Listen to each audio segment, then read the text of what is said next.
vezes com uma sensação de que o esôfago está pegando fogo, quais são os sintomas de refluxo gastroesofágico. E para tratar desse assunto, nós iremos conversar com o Dr. Luiz Almeida Filho, gastroenterologista. Bem, doutor, o que é exatamente o refluxo gastroesofágico? Bem, na verdade é uma doença, chama doença do refluxo gastroesofágico.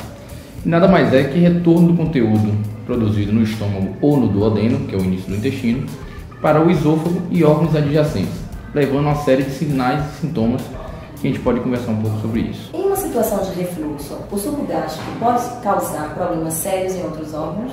Pronto. A doença do refluxo, como eu defini, é o retorno desse conteúdo produzido pelo estômago pelo duodeno. Esse retorno pode ser ácido, esse líquido produzido pode ser ácido, pode ser fracamente ácido ou pode ser não ácido. E ele retornando para o esôfago é um órgão que não foi preparado para receber esse líquido e gera uma série de sintomas e lesões no órgão também, desde esofagite erosiva, que a gente vê pela endoscopia, até mesmo úlceras no esôfago, decorrente desse retorno desse conteúdo ácido ou não ácido, provocando uma série de sintomas, como azia, queimação retroesternal, que é aquela queimação atrás do peito, até mesmo uma dor torácica, e sintomas que a gente chama também de atípicos, tosse, rouquidão, enfim, uma série de sintomas. Em que situações o refluxo é mais recorrente? Na verdade, não tem uma situação específica, certo? O paciente ele não consegue, às vezes me pergunta, doutor, por que agora apareceu o refluxo?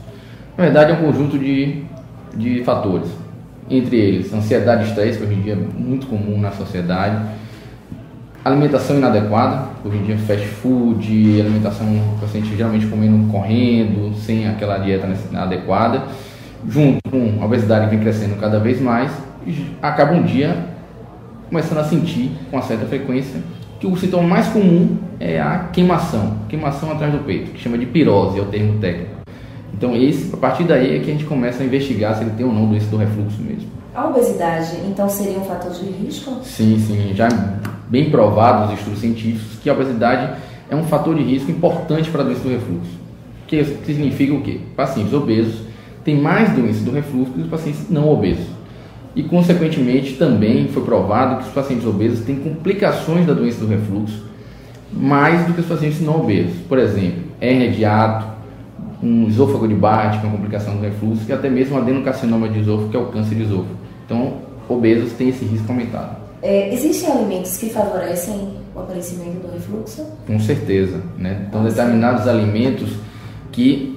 O problema do refluxo, só para entender onde o alimento age, é na válvula que separa o esôfago do estômago, chamado de esfíncter esofágico inferior. E aí que entra os alimentos. Determinados alimentos fazem com que essa válvula, que teoricamente é o que controla o que desce e o que sobe do estômago para o esôfago, ela deixa ela relaxada, faz com que ela relaxe, relaxando ela fica mais entreaberta, favorece o retorno desse conteúdo. Alimentos como chocolate, frituras, alimentos muito condimentados, aqueles molhos de tomate muito ricos em alho, cebola, pimenta, certo? Alimentos à base de hortelã, alimentos gaseificados, tanto água com gás, como refrigerante ou cerveja, bebidas alcoólicas também, e também, não é questão de alimento, mas o cigarro também é um importante fator de risco para a doença do refluxo. O diagnóstico, como é feito? Ótimo. O diagnóstico pode ser feito de duas formas hoje em dia, aqui na Bahia. Por que eu digo aqui na Bahia? Porque estão criando cada vez mais exames diagnósticos, estudando para melhor se chegar a um diagnóstico mais de certeza, como falamos. Aqui na Bahia temos dois tipos. A endoscopia digestiva alta, que, como eu falei, se encontra aquela esofagite erosiva ou úlcera do esôfago, o paciente tem o diagnóstico de doença do refluxo, ou através da pegametria de 24 horas, que é um sensor que fica no esôfago, medindo a quantidade de ácido que volta em 24 horas. Dando essa quantidade além do normal, também dá-se o diagnóstico de doença do refluxo gastroesofágico. Então são duas maneiras, endoscopia digestiva alta e pegametria esofágica de 24 horas. Feito o diagnóstico, quais as formas de tratamento? Bem, feito o diagnóstico, como eu falei, através da endoscopia ou da pegametria, a gente começa a iniciar o tratamento do paciente. Esse tratamento pode ser dietético e comportamental, excluir aqueles alimentos que eu já falei que são nocivos, que provocam a doença do refluxo, e algumas mudanças comportamentais. Não beber leite durante a refeição, não deitar logo após a refeição, enfim. Também outro fator, perder peso. Se o paciente tem uma questão de obesidade ou perda de peso, melhora muito os sintomas do paciente. Tem as medicações, certo? E aí que eu queria um parênteses, porque muitas pessoas se automedicam né? Vão na farmácia, compram aquele xarope ou aquele líquidozinho que melhora aquela azia e demora para procurar o médico. Esses remédios realmente dão um alívio temporário, porém não cicatrizam a ferida que ele pode ter no esôfago, como é a esofagite ou a úlcera. Então, aparentemente há uma melhora, mas clinicamente, endoscopicamente, não há essa melhora. Então, hoje em dia, os melhores remédios para tratar a doença do refluxo são os inibidores da bomba de próton. Entre eles, o mais conhecido é o omeprazol. Porém, o omeprazol é um remédio antigo, existem outros mais novos, com a tecnologia mais avançada, com a potência maior.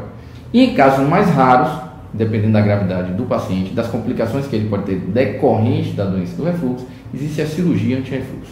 Então, o tratamento são esses 3 pilares: medida comportamental e dietética, tratamento medicamentoso, em casos mais específicos, tratamento cirúrgico. Em crianças, doutor, como é o aparecimento? Existe aparecimento de refluxo gastroesofágico? Sim, hoje em dia é muito comum, até assim, eu não entendo a parte de pediatria, mas eu sou procurado pelas mães, doutor, atenda minha filha, enfim.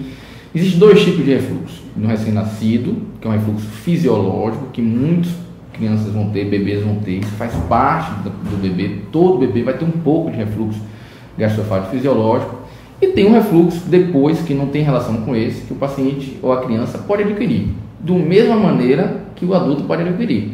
Então, crianças hoje em dia também estão comendo cada vez pior. Crianças, a taxa de obesidade em crianças também está crescendo.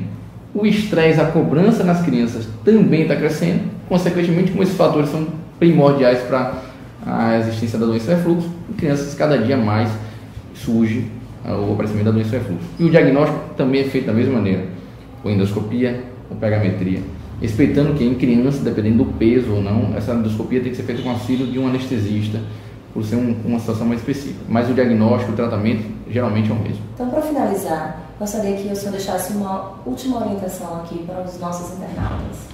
A minha orientação é o seguinte: cuidado com a automedicação. Eu acho que sentir azia, sentir aquela queimação atrás do peito, é uma coisa comum que pode acontecer em todo mundo. Quando isso se torna frequente, pelo menos o tempo que a gente usa é 2 a 3 vezes na semana, a pessoa está começando a sentir 2 a 3 vezes na semana, está na hora de procurar seu médico e não parar de se automedicar, porque já pode ter alguma complicação, alguma esofagite, alguma úlcera de esôfago, e se retarda na procura do especialista, pode gerar complicações que a gente não deseja. Então, é atenção à frequência dos sintomas. E sintomas de alarme, que é a perda de peso inexplicada, se ele está vomitando sangue, se ele está ficando desnutrido, ou se esses sintomas estão acordando ele à noite. Então, ele acorda à noite porque está sentindo queimação. Esses são sintomas de alarme que o paciente deve procurar imediatamente um especialista. Ok, doutor Luiz, muito obrigada. Obrigado.